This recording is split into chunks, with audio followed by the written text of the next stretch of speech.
حضرت عمر بن عاص رضی اللہ تعالی عنہ روایت کرتے ہیں کہ کریم آقا صلی اللہ علیہ وآلہ وسلم نے ارشاد فرمایا، تین لوگ ایسے ہیں جن کی نماز قبول نہیں ہوتی۔ ان میں پہلا العبد العابق، بھاگا ہوا غلام، حتیٰ یرجع، یہاں تک کہ واپس آ جائے۔ وَإِمْرَأَ بَاتَتْ وَزَوْجُهَا عَلَيْهَا سَاخِطٌ، اور وہ عورت جس کا شوہر اس پر ناراض ہو، اس کی بھی نماز قبول نہیں ہوتی۔ وَإِمَامٌ قَوْمٌ وَهُمْ لَهُ كَارِهُونَ، اور ایک بندہ وہ جو کہیں نماز پڑھاتا ہو، امام ہو کسی قوم کا اور وہ اسے ناپسند کرتے ہوں۔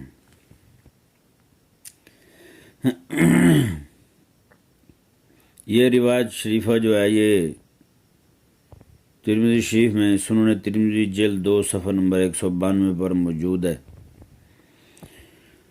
اللہ اکبر۔ تو فرماتے ہیں کہ اہل علم جو ہیں وہ اس بات کو ناپسند کرتے ہیں کہ کوئی بندہ ایسی جگہ پہ امام بن کے چمٹا رہے جہاں لوگ اسے ناپسند کرتے ہوں۔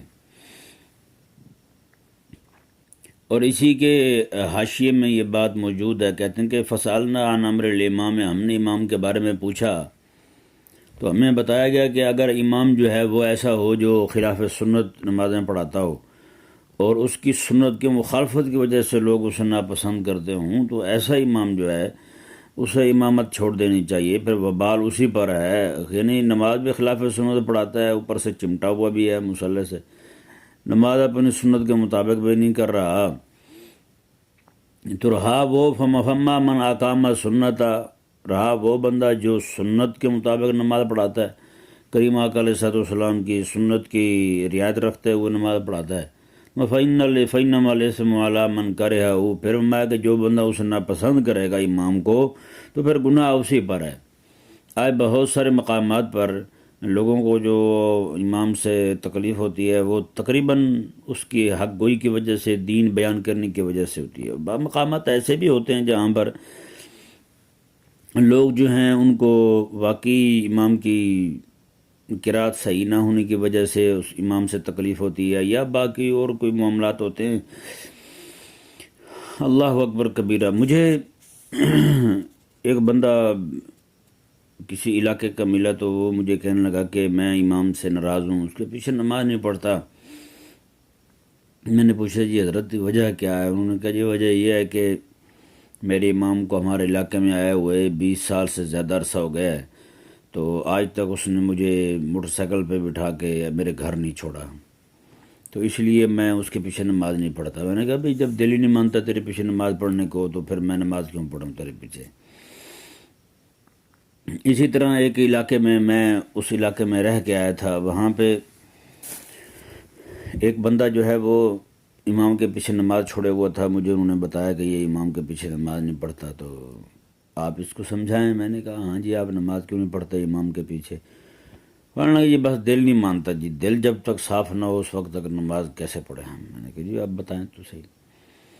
کہنے لگے کہ امام صاحب جو ہیں یہ چارپائی رکھتے ہیں اندر وضو خانے کے ساتھ کر کے، حالانکہ وہ جگہ بھی فنائے مسجد کی تھی، مسجد کا نہ سین تھا نہ برآمدہ تھا مسجد کا، نہ مسجد کا اندر والا کمرہ تھا۔ تو وہ کہنے لگے کہ یہ ادھر چارپائی ڈال کے سوتے ہیں تو اس لیے میں ان کے پیچھے نماز نہیں پڑھتا۔